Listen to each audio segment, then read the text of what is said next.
Yasmin, continuing our Commitment 2012 coverage, and we are interviewing the top candidates.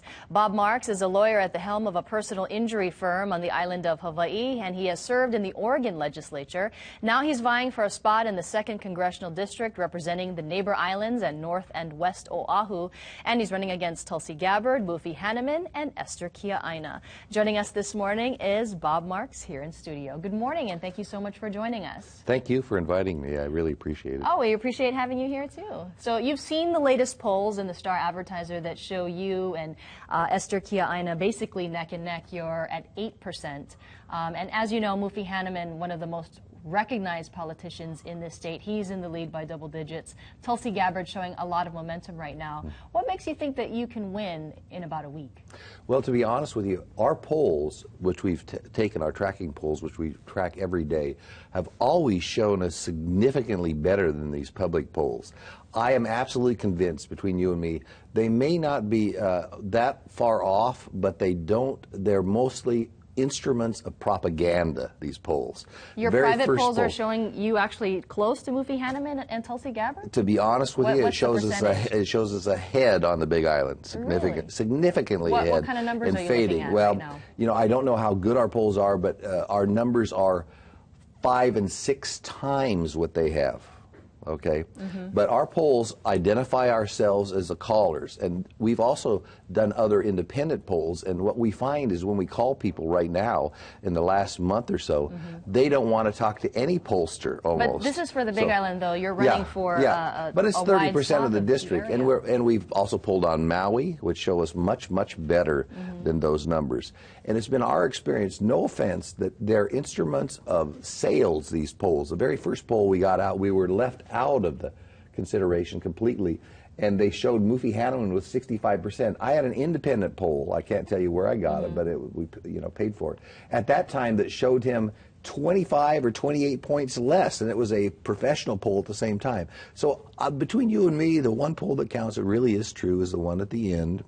And most of these polls have the idea of trying to become self-fulfilling, making it seem like there's only a two-way race in this thing. Well, Mr. Marx, let me ask you this. You know, all of the other candidates, including Esther Kia'aina, Mufi Hannemann, and Tulsi Gabbard, you know, they've had some sort of experience in Congress, and you have not. So what makes you think that you're the most experienced for this particular position? I have actually chaired committees, passed legislation. If you compare me to Gabbard, she has no legislative record at all, no bills passed. I asked her. She said she got some construction money, that's all, in her whole term in the House.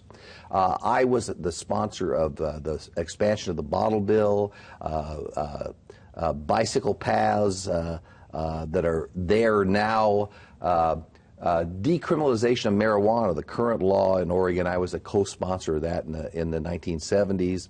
I was chairman of the House Aging Committee. Then a national association, their wing of it, the American Association for Retired Persons, Retired Educators Association, named me Senior Citizen Advocate of the Year for the housing programs I put together for senior citizens.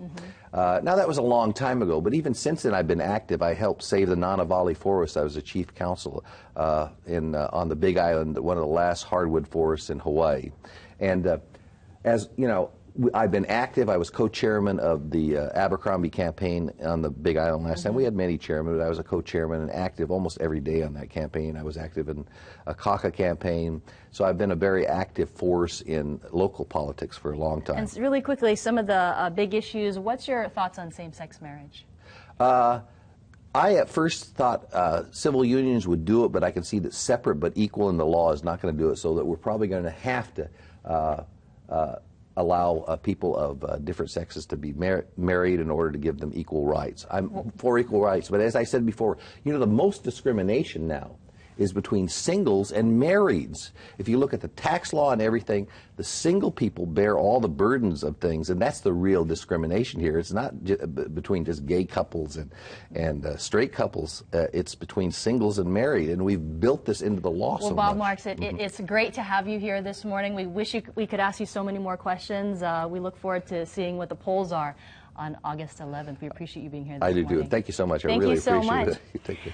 And we'd like to let you know that fellow congressional candidates Tulsi Gabbard and Mufi Hanneman will appear here on KITV4 News this morning next Thursday, August 9th. We also had an interview earlier with Esta Kia-Aina. To see those interviews and to see this interview with Bob Marx again, you can head to the top videos section of our website, KITV.com. It is 6:48. We'll be right back.